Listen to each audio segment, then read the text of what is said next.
राजस्थान की सियासत में एक बार फिर हनुमान बेनीवाल ने ऐसा दांव चल दिया है जिससे जयपुर से लेकर दिल्ली तक सियासी तापमान बढ़ गया।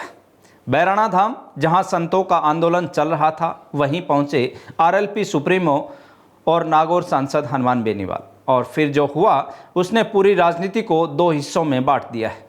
एक तरफ संत है तो दूसरी तरफ सरकार, और बीच में है हनुमान बेनीवाल का आक्रामक अंदाज। आखिर बैराणा धाम में ऐसा क्या हुआ कि आधी रात सड़क पर सरकार को समझौता करना पड़ा। दरअसल जयपुर के मौजमाबाद इलाके में स्थित बैराणा धाम के पास प्रस्तावित रिको औद्योगिक क्षेत्र को लेकर संत और स्थानीय लोग विरोध कर रहे थे। आंदोलनकारियों का आरोप था कि धार्मिक और पर्यावरणीय महत्व वाली जमीन पर औद्योगिक गतिविधियां शुरू की जा रही हैं, पेड़ों की कटाई हो रही है और संतों की मांगों को नज़रअंदाज किया जा रहा है। इसी आंदोलन का समर्थन देने पहुंचे आरएलपी सुप्रीमो हनुमान बेनीवाल और उसके साथ थे हजारों समर्थक, और फिर बैराणा धाम राजस्थान की राजनीति का सबसे बड़ा अखाड़ा बन गया। दोपहर की तपती धूप, महापंचायत और बेनीवाल का ऐलान, जयपुर कूच होगा। बस यहीं से माहौल बदल गया। समर्थक उग्र हो गए, बैरिकेड्स टूटे, काफिला आगे बढ़ा, प्रशासन अलर्ट मोड में आ गया और हालात ऐसे बने कि जयपुर कलेक्टर और रेंज आईजी को खुद सड़क पर उतरना पड़ा।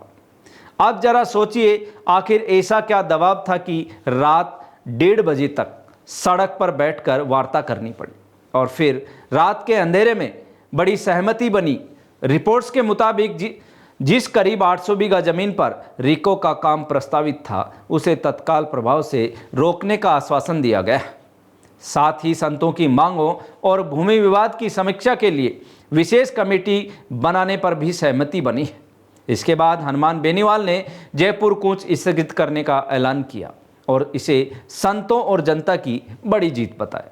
लेकिन असली सियासी विस्फोट इसके बाद ही शुरू हुआ, क्योंकि मंच पर बोलते हुए हनुमान बेनीवाल ने मुख्यमंत्री भजनलाल शर्मा और मंत्रियों को लेकर ऐसे तीखे शब्दों का इस्तेमाल किया, और यही बयान बीजेपी बनाम बेनीवाल एक नई लड़ाई बन गया। बीजेपी नेताओं ने तुरंत मोर्चा खोल दिया और प्रदेशाध्यक्ष मदन राठौड़ ने बेनीवाल की भाषा पर सवाल उठाए और कहा कि राजनीति में इस तरह की भाषा लोकतंत्र के लिए ठीक नहीं है।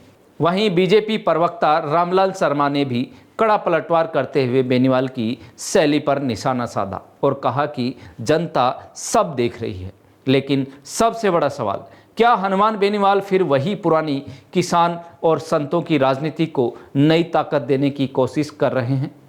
क्योंकि बैराणा धाम आंदोलन में उन्होंने खुद को संतों और स्थानीय लोगों की आवाज़ के रूप में पेश किया है और सरकार पर भूमाफियाओं को फायदा पहुंचाने के आरोप लगाए। अब जरा राजनीतिक गणित समझिए। बेनीवाल राजस्थान की राजनीति में एक आक्रामक चेहरे के रूप में जाने जाते हैं, और जब भी किसान, युवा या जमीन से जुड़ा कोई मुद्दा उठता है तो बेनीवाल सीधे सड़क पर दिखाई देते हैं। यही वजह है कि उनकी हर शैली, हर बयान सोशल मीडिया पर देखते ही देखते वायरल हो जाते हैं। लेकिन इस बार मामला सिर्फ आंदोलन तक सीमित नहीं रहा। अब सवाल राजनीतिक मर्यादा पर भी उठने लगे। क्या बैराणा धाम आंदोलन हनुमान बेनीवाल की बड़ी राजनीतिक वापसी का बनेगा? क्या बीजेपी और आरएलपी के बीच अब और टकराव बढ़ेगा?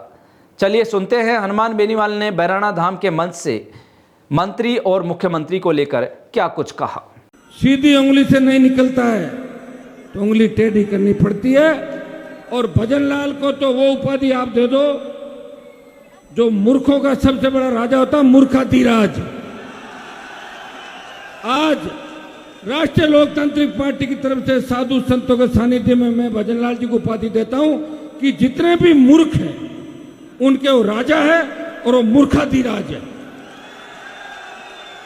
अब कोई हम भजनलाल से सेटिंग करके चलने वाले नहीं है। हम कोई शेखावटी को कांग्रेस के नेता नहीं है जो रात को जाके मिले, दिन में बड़बड़ भों करे।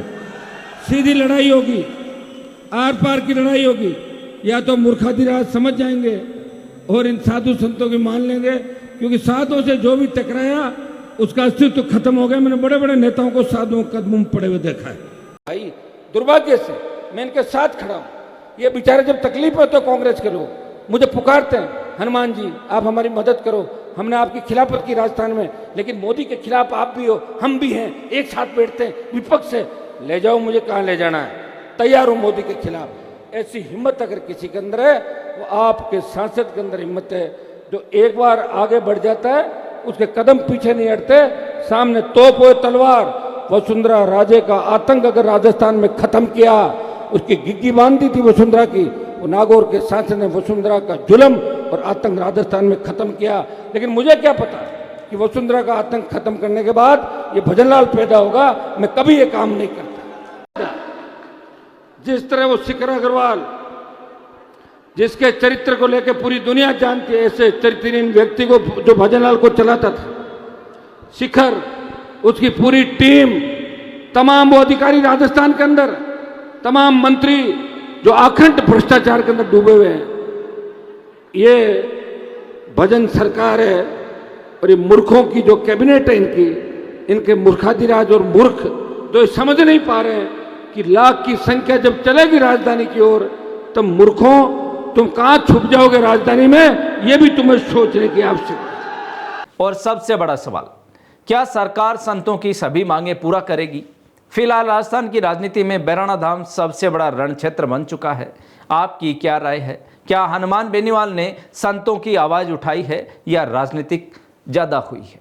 कमेंट करके जरूर बताइए। वीडियो पसंद आया हो तो लाइक और शेयर कीजिए, और ऐसी ही बड़ी राजनीतिक ग्राउंड रिपोर्ट्स के लिए न्यूज़ चैनल जागो इंडिया जागो को सब्सक्राइब करना मत भूलिए। धन्यवाद।